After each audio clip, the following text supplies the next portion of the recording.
ആകാശത്ത് വിസ്മയക്കാഴ്ചയുമായി എത്തുന്ന പേഴ്സീഡ് ഉൽക്കാവർഷം ഒമാനിലും ദർശിക്കാം. ചൊവ്വാഴ്ച രാത്രിയോടെ ഉച്ചസ്ഥായിലെത്തുകയും ബുധനാഴ്ച പുലർച്ചെ വരെ തുടരുകയും ചെയ്യുമെന്ന് ജ്യോതിശാസ്ത്ര വിദഗ്ധർ പറയുന്നു. നഗരവെളിച്ചത്തിൽ നിന്ന് മാറി ഇരുട്ടുള്ള പ്രദേശത്തു നിന്ന് നിരീക്ഷിക്കുന്നതായിരിക്കും ഉചിതം. നഗ്നനേത്രങ്ങൾ കൊണ്ട് കാണാൻ കഴിയും.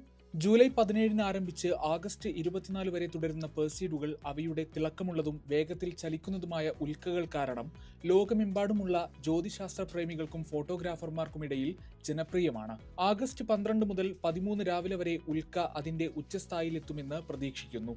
അനുയോജ്യമായ സാഹചര്യങ്ങളിൽ മണിക്കൂറിൽ 100 ഉൽക്കകൾ വരെ ദൃശ്യമാകും. ഓരോ വർഷവും വാനനിരീക്ഷകരും ജ്യോതിശാസ്ത്രജ്ഞരുമൊക്കെ ഏറ്റവും പ്രതീക്ഷയോടെ കാത്തിരിക്കുന്ന ആകാശ വിസ്മയങ്ങളിലൊന്നാണ് പേഴ്സീഡ് ഉൽക്കാവർഷം. അതിശയകരമായ അഗ്നിഗോളങ്ങളായി മാറുന്ന ഈ ഉൽക്കാവർഷം ആകാശ നിരീക്ഷകരെ അതിശയിപ്പിക്കുന്നു. സ്വിഫ്റ്റ് ടട്ടിൽ വാൽനക്ഷത്രത്തിന്റെ അവശിഷ്ടങ്ങൾക്കിടയിലൂടെ ഭൂമി കടന്നുപോകുമ്പോൾ എല്ലാ വർഷവും സംഭവിക്കുന്ന ഈ ഉൽക്കാവർഷം മണിക്കൂറിൽ 100 ഉൽക്കകൾ വരെ ഉൽപ്പാദിപ്പിക്കുന്നതിന് പേരുകേട്ടതാണ്.